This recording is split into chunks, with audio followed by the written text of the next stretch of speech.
हे everyone, welcome और welcome back to Raksha unplugged. कैसे हैं आप लोग? तो आज के इस पॉडकास्ट में मैं बहुत सारे कैरेक्टर्स के बारे में बात करने वाली हूँ। लेकिन सबसे पहले मैं अड़े बापड़े से शुरुआत करना चाहूँगी, क्योंकि अड़े बापड़े को लेकर जो मैंने कल बात की थी रक्षा सेज पर अपने मेन चैनल पर, जहाँ मैंने रिएक्शन दिया था, वहाँ जब मैंने ये मिसकैरेज को स्क्रिप्टेड बताया था तो मैंने वहाँ बहुत सारे पॉइंट्स आपको आपके सामने रखे थे, ये बताने के लिए कि मुझे क्यों लगता है कि ये स्क्रिप्टेड है। क्योंकि बहुत लोग बोल भी रहे थे और फिर धीमे धीमे जो इनकी हरकतें आई हैं ना, और इनका जो व्लॉग आया है जहाँ ये साफ तौर पर जो है प्रूफ देने के से इनकार कर रही हैं, बोल रही हैं कि कोई जज नहीं है जिसको मैं प्रूफ दूं। मैंने एक कमेंट वहां पर देखा था जहां एक उनकी ही सब्सक्राइबर थी शायद, क्योंकि वो बहुत ही मतलब अच्छे वे में, गुड वे में उनसे बोल रही थी कि दीदी आप सबके सामने प्रूफ रख दो तो सबके मुंह बंद हो जाएंगे। वो मतलब ये कहना चाहती थी, वो कहीं ना कहीं उनके सपोर्ट में थी और उनके सपोर्ट को दर्शाने के लिए वो ये चीज़ बोल रही थी कि आप प्रूफ रख दो ताकि सबके मुंह पर ताला लग जाए। कहीं ना कहीं जो आपके सब्सक्राइबर्स होते हैं ना, वो आपके साथ दिल से जुड़ जाते हैं और वो आपको नीचे गिरता हुआ नहीं देख सकते। वो नहीं देख सकते कि कोई आपको गलत बोले, तो वो कई बार आपके कंसर्न, मतलब आपसे कंसर्न जताते हुए ये चीजें बोलते हैं। लेकिन ये लोग जो अपने ही कहते हैं ना घमंड में जो है चूर होते हैं, तो ये उस तरीके का आंसर उन्हें देते हैं। तो मेरी किसी सब्सक्राइबर ने मुझे बताया कि वहां इन्होंने ये रिप्लाई दिया था कि तुम कोई जज बैठी हो क्या जो मैं तुम्हें प्रूफ दूं। तो भाई कोई अगर यहाँ जज नहीं बैठा है तो तुम अपनी प्रॉब्लम्स आकर यहाँ रखते क्यों हो? और तुमने मिसकैरेज वाली बात सोशल मीडिया पर क्यों बताई? जब तुमने ये ही नहीं बताया था कि तुम प्रेग्नेंट हो तो तुमने ये बात शेयर ही क्यों की किसी के साथ कि तुम्हारा मिसकैरेज हो गया है? कहीं ना कहीं तुम्हें सिंपति चाहिए थी, तो भाई तुम सिंपति भी लेना चाहते हो और फिर यहाँ पर जो है बदतमीजियां भी कर रहे हो, अपने सब्सक्राइबर्स को उल्टे जवाब भी दे रहे हो। तो कहीं ना कहीं तुम लोग कितने गिरे हुए हो। अगर किसी ने तुम्हें नेगेटिव कमेंट किया होता या कोई तुम्हारा सपोर्टर नहीं होता, कोई तुम्हारा हेटर होता और वो ऐसे कमेंट कर रहा होता और तुम उसको इतना गंदा रूड रिप्लाई देती ना, तो एक बार के लिए वो मान्य भी था। लेकिन वो सब्सक्राइबर जो कहीं ना कहीं तुमसे प्यार करती थी और तुम्हारे मतलब जो है तुम्हारा सपोर्ट जताते हुए उसने ये चीज बोली थी कि दीदी मतलब हमें तो भरोसा है कि आप झूठ बोल ही नहीं सकती हो, तो आप प्रूफ दे दो। उसको कहीं ना कहीं लगा होगा कि आप झूठ नहीं बोल रही हो और आपके पास प्रूफ है। लेकिन वो बेचारे क्या जाने कि तुम जैसे घटिया और नीच लोग एक प्रेगनेंसी जैसी अच्छी चीज को भी धूमिल कर रहे हैं। और ये चीज मैं बताती हूँ कि जो मुझसे पॉइंट मिस हुआ था वो क्या पॉइंट था। वो ये पॉइंट था कि जब इनके पतिदेव आए थे मिसकैरेज की बात करने, तो वहां उन्होंने पूरा का पूरा दोष रखा था उस रंगारंग कार्यक्रम के ऊपर। यानी कि लप्पू और लप्पी के एनिवर्सरी फंक्शन पर इन्होंने पूरा का पूरा ब्लेम रख दिया था। और उसके बाद धीमे धीमे जब इनकी वाइफ, जो कि बैकग्राउंड में पहले सर झुकाए बैठी थी, फिर थोड़ा सा उन्होंने बोलना स्टार्ट किया था, तो उन्होंने बोलते बोलते एक चीज बोली थी कि मेरे साथ ये जो कुछ भी हुआ था ना, ये उस दिन हुआ था जिस दिन मेन फंक्शन था। यानी कि जिस दिन एनिवर्सरी का फिनाले था, यार क्या बोलो उसको यार, रंगारंग कार्यक्रम था तो फिनाले ही बोल मुंह से निकलता है। जिस दिन मतलब इन लोगों ने वही सब बारात वारात निकाली थी, मेन फंक्शन वो था। अब थोड़ा सा हम आगे चलते हैं, तो जब पंकज और निशा ने इस पर क्लैरिफिकेशन अपना रखा था, क्योंकि उस टाइम पर जो माता जी हैं उन्होंने पंकज और निशा की तरफ जो है जो तीर की नोक उनकी तरफ कर दी थी, तीर कमान उनकी तरफ तान लिया था। तो उस टाइम पर पंकज और निशा के मुंह से ये चीज निकली थी कि जो इनके साथ हुआ था, जो इनके साथ ब्लीडिंग हुई थी, वो उस दिन हुई थी जिस दिन रेड कलर की ड्रेस पहनी जानी थी, रेड आउटफिट पहना जाना था जिस दिन, उस दिन इनके साथ ये सब कुछ हुआ था। अगर आप यहाँ पर थोड़ा सा गौर फरमाओ तो रेड ड्रेस ना मेन फंक्शन से एक दिन पहले पहनी गई थी। तो यहाँ इन्होंने जो है अपने आप को गलत साबित कर दिया है कि इनकी स्क्रिप्ट कच्ची है। क्योंकि अगर हुआ होता ना तो ये और जो पंकज हैं, पंकज और निशा हैं, दोनों के स्टेटमेंट्स सेम होते, लेकिन दोनों के स्टेटमेंट्स बिल्कुल बिल्कुल गलत हैं, अलग अलग हैं, विपरीत हैं, है ना। और पंकज और निशा ने अपने व्लॉग में कहीं भी ये बात नहीं बोली थी कि जब मैडम का मिसकैरेज हुआ था तो 35 किलोमीटर दूर से हम उनके मतलब हॉस्पिटल पहुंचे थे। इन्होंने कहीं ये चीज जिक्र नहीं की कि हम गए थे। लेकिन आंटी जी के मुंह से ये निकला कि 35 किलोमीटर दूर से पंकज और निशा को बुलाया गया था। तो ये चीज भी यहाँ पर लगता है कि भाई झोल झपाटा तो है। और आंटी जी के अकॉर्डिंग, क्योंकि आंटी जी भी बीच में बहुत कूदी थी इस टॉपिक पर, उन्होंने भी अच्छे खासे व्यूज गेन करने की कोशिश की थी। तो आंटी जी के अकॉर्डिंग जो कुछ भी हुआ था 18 तारीख को हुआ था। दूसरा, जो इन्होंने कहा था कि मुझे ब्लीडिंग हो गई थी, फिर मतलब सब कुछ ऑल ओके हो गया था वगैरह वगैरह, अगर ये सब कुछ हो गया था इतना कुछ करने की वजह से, क्योंकि आप वहां पर इतना कूदम फादी कर रहे थे, तो अगर आपको ब्लीडिंग हो गई थी तो वहां से आपके मन में डर क्यों नहीं बैठा? इतना कुछ हो जाने के बावजूद भी आप होली में इतना उचक फांद मचा रहे थे। डांस कर रहे थे, होली में भी आप जो है अच्छी तरीके से होली खेल रहे थे और वहां आप डांस कर रहे थे जब फंक्शंस वगैरह हुए थे। तो मतलब एक बार आपके साथ ब्लीडिंग जैसा कुछ किस्सा हो गया, उसके बावजूद भी आप बिना डरे जो है होली पर इस तरीके से एंजॉय कर रहे थे। और मेरी ही ऑडियंस ने, कुछ लोगों ने कमेंट करके मुझे बताया था कि जब कोई प्रेग्नेंट होता है ना तो वो नदियां नहीं नहाता है। कुछ लोगों ने ये भी बोला है कि कई बार होता है 15 दिन पहले हो जाता है, बाद में पता चलता है। तो देखो यार, मैंने उस पर कभी सवाल ही नहीं उठाया, क्योंकि भाई ऐसी सिचुएशन के साथ हम तो गुजरे नहीं है भाई, हम तो अनमैरिड हैं, तो हम इन चीज़ों में नहीं बता सकते हैं और प्रेगनेंसी में क्या होता है क्या नहीं होता है। तो इसमें तो मैंने कभी घुसी ही नहीं इस डिटेल में कि भाई नहीं हो सकता है या नहीं हो सकता है। तो कुछ लोग बोल रहे हैं हो सकता है 15 दिन तक, फिर कुछ भी नहीं होता है, बाद में पता चलता है बहुत से लोगों के। तो सबके जो केस होते हैं वो अलग अलग होते हैं, और भाई ऐसी सिचुएशन से भगवान ना कभी किसी को निकाले और ना कभी किसी के साथ ये हो। तो भाई हम तो इस बारे में ज्यादा नहीं जानते हैं, लेकिन हाँ हमें ये जरूर पता है, क्योंकि हमारे घर वाले भी बोलते हैं ये चीज और हमारी ऑडियंस भी बताती है कि भाई जब कोई प्रेग्नेंट हो जाता है ना तो वो नदी नहीं नहाता है। जैसे कि भंजना की प्रेगनेंसी की जब हवा उड़ी थी, तो भंजना उस वक्त जो है कुंभ नहाने नहीं गई थी, हरिद्वार नहाने नहीं गई थी, लेकिन ये मैडम जो है नदी नहाती भी घूम रही थी, संगम वगैरह इन्होंने नहाया है, शायद कुंभ नहाया है इन्होंने, ये हमें ऑडियंस बता रही है कमेंट सेक्शन में। तो फिर ये पॉसिबल कैसे है? क्योंकि ये तो भाई ऐसे राज्य से आते हैं जहां पर जो है सदा सुहागन के लिए लिपस्टिक भरी जाती है होठों में, है ना, क्योंकि आंटी जी के हिसाब से लिपस्टिक बहुत कंपलसरी होती है सुहागन के लिए। तो जब ये ऐसे स्टेट से आती हैं जहां इतनी इतनी बातें मानी जाती हैं, सदा सुहागन और ये और वो, तो बच्चे के लिए क्या नदी नहाना उधर पर अलाउड है? और ये चीज मेरे दिमाग में तब भी आई थी जब भंजना को लेकर बोला गया था ना कि वो प्रेग्नेंट है इसलिए वो नदी नहाने नहीं गई। उस टाइम पर मैंने अपनी मम्मी से पूछा था कि मम्मी क्या प्रेगनेंसी में नदी नहीं नहाते हैं? तो मेरी मम्मी ने ये चीज बताया था कि हमारे यहाँ ऐसे बोलते हैं कि नदी नाले क्रॉस नहीं करते हम, मीन्स कोई बड़ी नदी हो तो हम ट्रेवल नहीं करते हैं, कि नदी क्रॉस करना वर्जित माना जाता है उस टाइम पर। अब जो भी भैया पुरानी जो भी वो हो उसका भाई ज्यादा डीप हम नहीं जाएंगे, बट ऐसी मान्यताएं हैं कि मतलब नहीं क्रॉस करना चाहिए, तो नहाना तो दूर की बात है। तो जब क्रॉस नहीं करनी चाहिए तब मेरे दिमाग में ये चीज क्लिक हुई थी कि जब भंजना गई नहीं है नदी नहाने, एक तरफ ये नदी नहाने नहीं गए हैं और दूसरी तरफ भाई अभी ये नदी क्रॉस करेंगे, अभी ये ट्रेन में बैठकर इतना दूर जाएंगे तो बीच में नदियां तो पड़ती ही पड़ती हैं, और जो अड़े बापड़े है वो भी आई होगी तो उसने भी नदियां क्रॉस की होंगी। तो यार मुझे बड़ा डाउट हो रहा है। और एक बात और मुझे डाउट जो है क्रिएट करती है मेरे माइंड में, जो लोग उस टाइम पर माता जी को बहुत अप्रिशिएट कर रहे थे कि माता जी अपनी बेटी के लिए बहुत स्टैंड ले रही हैं, बेटी डांस कर रही थी तो माता जी उसे रोक रही थी कि डांस मत करो।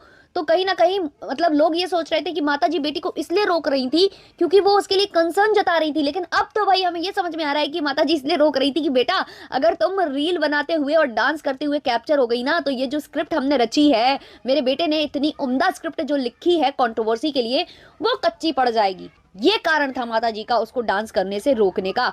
तो भाई देखो जिस हिसाब से इन लोगों ने डेट्स बताई है ना, जो पुलिस वाले भी होते हैं ना वो क्या करते हैं जब उनको शक होता है ना और बहुत सारे लोग इन्वॉल्व होते हैं किसी कृत्य में, तो उनको पकड़ती है पुलिस और सबको अलग अलग बैठाल के सेम क्वेश्चन करती है, और जब लोगों के आंसर्स अलग अलग होते हैं ना, मैच नहीं होते हैं, तब पुलिस पकड़ती है। तो वो चीज अगर आप यहाँ पर करने की कोशिश करो तो देख लो यार, पंकज और निशा का स्टेटमेंट के अकॉर्डिंग जिस दिन रेड ड्रेस वाली पार्टी हुई थी उस दिन इनके साथ सारा कुछ हुआ है, और अकॉर्डिंग टू जो अड़े बापड़े है वो बोल रही है कि जिस दिन मेन फंक्शन था ना उस दिन ये चीज हुई है। तो भाई हम तो मतलब और का तो मुझे नहीं पता, लेकिन यहाँ तो भाई मैं बेवकूफ बन गई। इन लोगों ने बहुत इमोशनल अत्याचार किया, और देखो यार बेवकूफ बनना बनता भी था, क्योंकि मतलब ये तो कोई सोच ही नहीं सकता था कि कोई इतने नीचे स्तर पर भी गिर सकता है, इतने नीचे स्तर पर भी गिर सकता है कि अपनी प्रेगनेंसी मातृत्व तक का मजाक बनाने पर उतारू हो सकता है। और वाकई में अगर ये सच्चे होते ना यार, ये सच्चे होते तो जरूर ये जो है प्रूव करते कोई ना कोई, ये कहते हैं ना कि डॉक्टरी जो कागजात होते ये वो जरूर दिखाते। लेकिन इन्होंने जिस हिसाब से आंसर दिया ना कि भाई हमें किसी को प्रूव नहीं करना, या जज नहीं बैठे यहाँ पर, जो है लॉयर नहीं बैठे, तो इसका मतलब इनके मन में चोर है और इन्होंने वाकई में ऑडियंस का फूल बनाया है, फूल। और इस तरीके से मातृत्व का मजाक उड़ाने वाली एक लौती ये नहीं है, अड़े बापड़े एक लौती नहीं है, इसमें जो है हमारी डिट्टो रानी भी शामिल है। डिट्टो रानी ने एक व्लॉग अपलोड किया था जहां वो सेकंड प्रेगनेंसी की बात कर रही थी, और जो उन्होंने वो व्लॉग डाला था उधर पर उन्हें गालियां पड़ी क्योंकि उन्होंने केवल थंबनेल पर प्रेगनेंसी की बात की थी, बट ऐसा कुछ भी नहीं था। और आज इनके पतिदेव के चैनल पर, मतलब जो इन दोनों का चैनल है जहां ये दोनों साथ में काम करते हैं, उस वाले चैनल पर भी इन्होंने थंबनेल पर कुछ ऐसी ही आशंका जताई है। हालांकि खुलकर नहीं लिखा, वहां पर तो उन्होंने सीधे सेकंड प्रेगनेंसी लिख दिया था, बट यहाँ पर इन्होंने घुमा फिरा कर बातें की है। बिट्टो का क्यों हुआ ब्लड टेस्ट, टेस्ट, टंडना भाभी क्यों गले लगाकर खुश हो गई, तो कहीं ना कहीं गले लगाकर खुश हो गई। और ये वाली बात करने का मतलब यही होता है कि भाई तुम जो है प्रेग्नेंट हो और खुशखबरी है, इसलिए ये चीजें की हैं। तो यहाँ पर इन्होंने इनडायरेक्टली बोला है। और जैसे ही ये लोगों ने ये चीज बोली है ना, वैसे ही इनको बहुत भद्दे भद्दे कमेंट्स आए होंगे फॉर श्योर। तो इन्होंने क्या किया है, अपने कमेंट सेक्शन को होल्ड पर डाल दिया है, क्योंकि 8 कमेंट्स बस दिखाई दे रहे हैं और 21,000 व्यूज हैं। भाई मेरा जो चैनल है ना, 2 से 3,000 व्यूज पर ही 100 कमेंट पहुंच जाते हैं, 100 कमेंट। और यहाँ पर इनको केवल 8 कमेंट आ रहे हैं 21,000 व्यूज पर। तो इसका मतलब इन्होंने कमेंट्स हाइड कर दिए हैं, होल्ड पर डाल दिए हैं। और वो इसलिए ही डाले हैं क्योंकि ऑडियंस इनको अच्छे से गरिया रही होगी। ऊपर से आप इन अनपढ़ जाहिलों का जो है टाइटल देखिए, क्योंकि टाइटल अगर यूट्यूब पर इंग्लिश में आप डालो ना तो थोड़ा सा बूस्ट होता है वीडियो, ऐसा बोला जाता है। तो इन्होंने टाइटल पर लिख रखा है, why was Kitto's blood test done. ठीक है, टंडना भाभी felt happy after hugging him. आप इनकी अंग्रेजी देखिए, अंग्रेजी मतलब यार इनका तो क्या ही लिख रहे हैं, ये क्या ही टाइटल पर लिख रहे हैं, क्या अंग्रेजी है इनकी। भाई हिंदी में लिख लो, हिंदी में। मतलब शर्म आती है इन लोगों को देखकर, शर्म आती है यार। टंडना भाभी felt happy after hugging him. अरे बाप रे, इंग्लिश की माँ बहन एक करके रख दी है गाइज, माँ बहन एक करके रख दी है। इससे ज़्यादा हम इनको ज़्यादा नहीं बोल सकते, बस यही बोल सकते हैं कि भगवान तुम्हारे जो है बुद्धि को ठीक करे, है ना। तुम जैसे लोगों से ऑडियंस को बचाए, तुम जैसे लोगों से ऑडियंस की जो मानसिक स्थिति हिलती है, भगवान करे उन ऑडियंस की मानसिक स्थिति वापस से ठीक हो जाए। बस यही मेरी, ये जो इन जैसे लोगों के टाइटल, थंबनेल और ब्लॉग देखने के बाद यही मेरे दिल से जो है दुआ निकलती है गाइज। अब इन गलीचों की बात की है तो सबसे बड़े गलीच नंबर 1 जो जोड़ी है उसकी भी बात कर लेते हैं। क्या ही बताए गाइस, क्या ही बताए। हम हमेशा टारगेट होते हैं गाइस, चाहे घर में कुछ हो चाहे बाहर में कुछ हो, हम सबसे ज्यादा टारगेट होते हैं गाइस, हम सबसे ज्यादा टारगेट होते हैं।